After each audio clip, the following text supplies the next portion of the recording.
Question: what do you get if you cross a legendary British monarch and the He-Man toy line?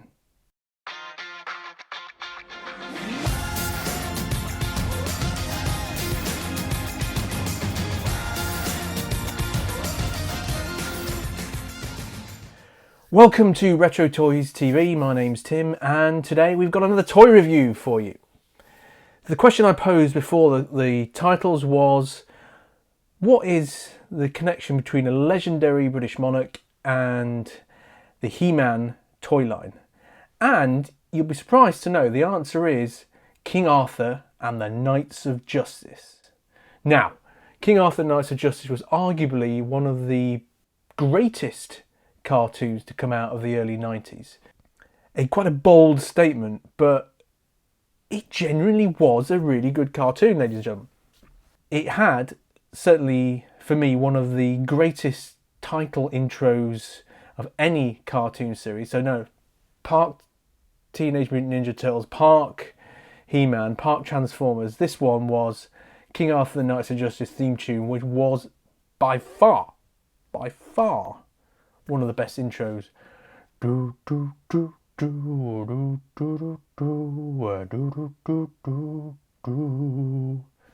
The cartoon ran in 1992. It was actually shown here in the UK on Channel 4. I believe Saturday mornings, Sunday mornings. It probably would have been Sunday mornings because Channel 4 used to run a lot of cartoons on the Sunday morning, because I remember getting up really early to watch some of the stuff on Channel 4. And I distinctively remember watching the King Arthur Knights of Justice cartoon on a family holiday to the Norfolk Broads. And if you've never been on one of them, you won't know what I'm talking about. But really, you're talking about a tiny TV, fuzzy, snowy signal, trying to watch this cartoon. That's how dedicated I was to watching this cartoon. Until very recently, I didn't realise that this cartoon series also spawned a toy line.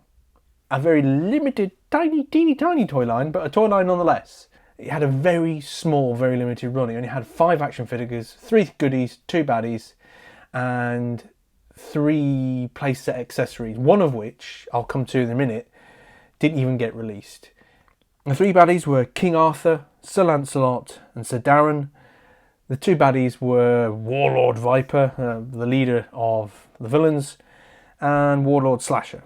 The 3 accessories were Valor, the Warhorse, Boulder Basher, and interestingly, the Slime Pit set. Now, immediately, if you're a retro toys collector, and probably even if you're not, you're going to recognise that Slime Pit, because that is the exact design for the He-Man Slime Pit. Now, this is where it all kind of joins up. You see, these toy lines were manufactured by Mattel, and basically using some of the same designs and the same models you had for the He-Man toy line.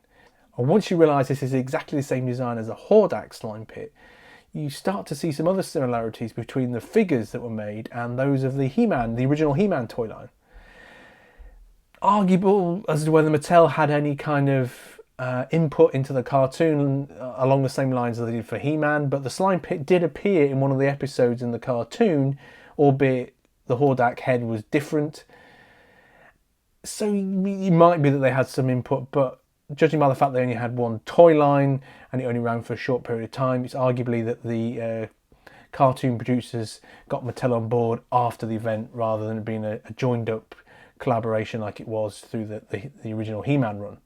Without further ado, let's get in and let's review these 2 toys.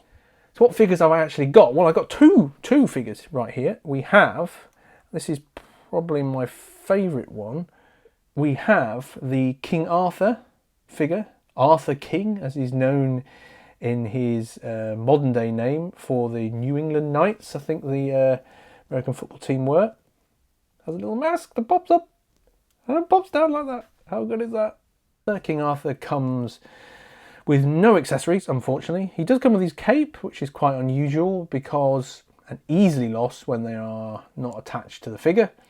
He comes with a movable helmet. There he is, look at that. Looking somewhat angry. Let's keep that down. He would come with a sword, like I said, and a movable hand action, which goes like this. So I need to look out for the Excalibur sword somewhere along the line. Yeah, he's a nice figure. You can obviously see the similarities between him and He-Man in terms of the size, the actions on the arms and the legs, and the general kind of the design. The I can say outlook. I can't think what it is. The general design of him is very much He-Man-esque. So even without knowing Mattel made them, you can understand how this would come from the same molds as He-Man. And second, we have Warlord Viper, aka the leader of the baddies, working with Morgana against the Knights of Justice. So we have this figure here, again very much He-Man-esque. He comes with his giant massive sword, which he holds in two hands just about. Looking online, he used to come with a helmet. The helmet wasn't with it. Likewise, there is some damage to the cape. Now the cape is actually... King Arthur's cape is made like a kind of a velvety type material, whereas this one's kind of a plasticky one, kind of like Batman kind of cape. You saw some of the Batman toys with material, and you can see where it's kind of degraded slightly over time, which is a shame, but at least it's there. At least it's there. Again, you can see very much the He-Man Skeletor kind of influence on these characters. Very similar kind of mold to the King Arthur one, but I like the sword. I really like the massive sword, and the fact, has he got, actually? He hasn't got, oh, hang on. Oh, haha, he does this. I didn't know that. Press the thing, he whistles around. Press the thing, he whistles around. Press the thing, whistles around.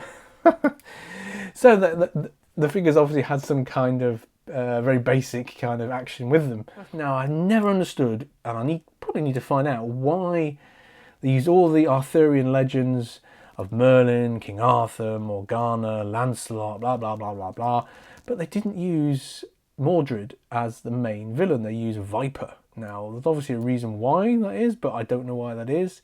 So I need to find that out. But yeah, always kind of, even back then when I was watching as a kid, I was always confused. Why not use Mordred? Because Mordred was the natural enemy of King Arthur.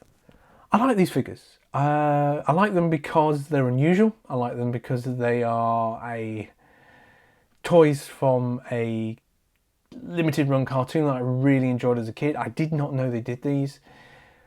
And I'm really pleased with the two that I've got here.